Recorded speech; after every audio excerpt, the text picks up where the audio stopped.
Ladies,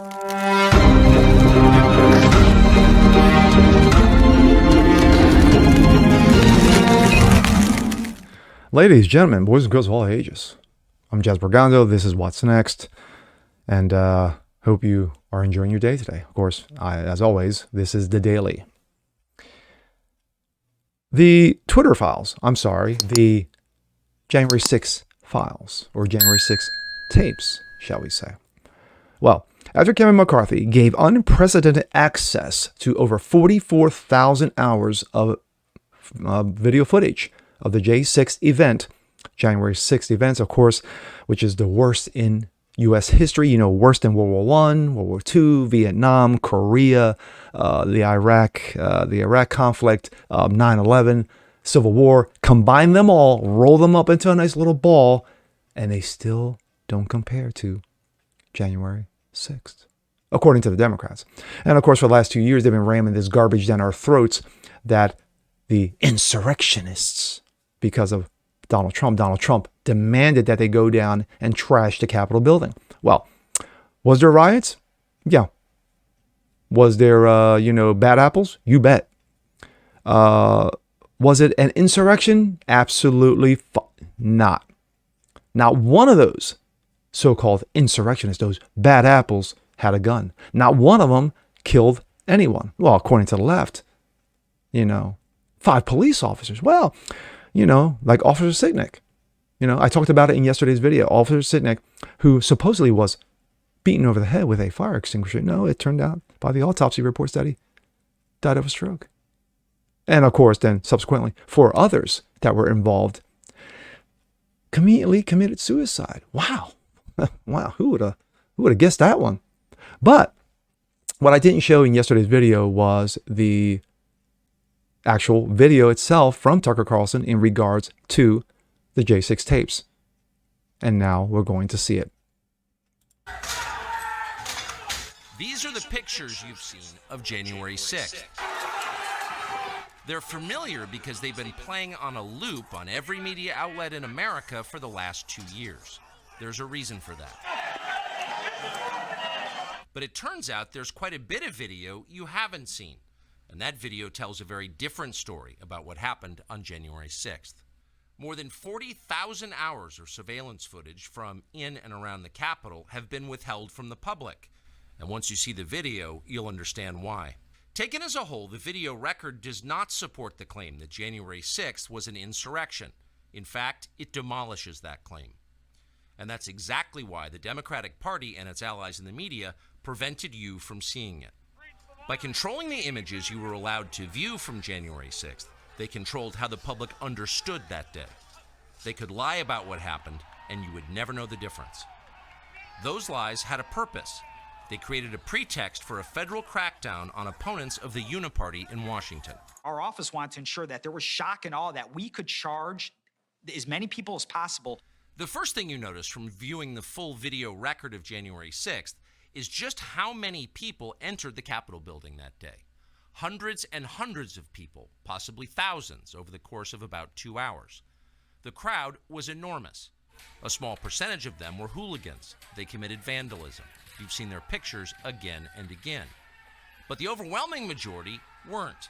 They were peaceful, they were orderly and meek. These were not insurrectionists, they were sightseers. Footage from inside the Capitol overturns the story you've heard about January 6th. Protesters queue up in neat little lines. They give each other tours outside the Speaker's office. They take cheerful selfies and they smile. They're not destroying the Capitol. They obviously revere the Capitol. They're there because they believe the election was stolen from them. They believe in the system. Here's the man you've heard referred to as the QAnon shaman outside the Senate chamber. These are not rioters. These are people who wandered over from a political rally. We will not let them silence your voices. After the rally, they walked down Pennsylvania Avenue, where organizers had secured a federal permit to hold a legal rally on the grounds of the Capitol. I know that everyone here will soon be marching over to the Capitol building to peacefully and patriotically make your voices heard. Once at the Capitol building, things began to get chaotic. Capitol police officers fired tear gas into the crowd. A few at the front of the herd broke windows. Someone opened the doors, and many hundreds of others just walked in. They're going to make that the story. Of course, they did make it the story.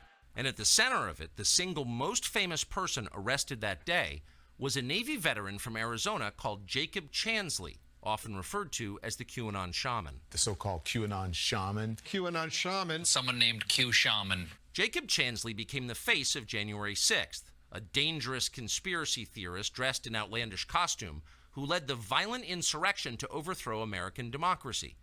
For these crimes, Chansley was sentenced to nearly 4 years in prison, far more time than many violent criminals now receive. What did Jacob Chansley do to receive this punishment?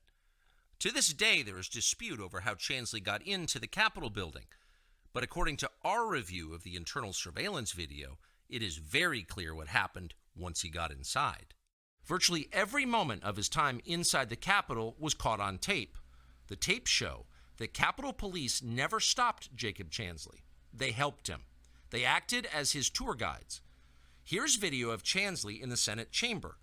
Capitol Police officers take him to multiple entrances and even try to open locked doors for him. We counted at least 9 officers who were within touching distance of unarmed Jacob Chansley. Not one of them even tried to slow him down. Chansley understood that Capitol Police were his allies.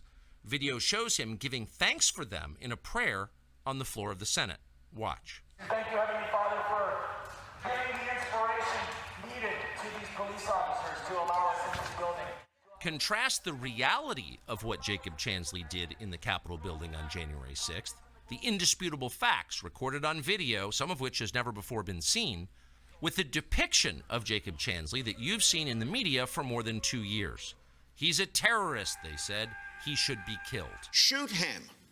Shoot him. Like, if you burst into the United States, if he was dressed like bin Laden, would you have shot him? Shoot him. Shoot him. It makes you wonder, who are the violent extremists here? Not Jacob Chansley. And the video proves that. But you would never have known from the media coverage. The people sitting in the chairs need to be sitting in a jail cell. Chansley is in a jail cell. He's been there for months. If he was in fact committing such a grave crime, why didn't the officers who were standing right next to him place him under arrest? Well, the video speaks 1,000 words. Different from what the media has been putting out the last 2 years, huh? I'm Jazz Berganzo. This is what's next, and this is just the beginning. We'll catch you guys next time. Peace.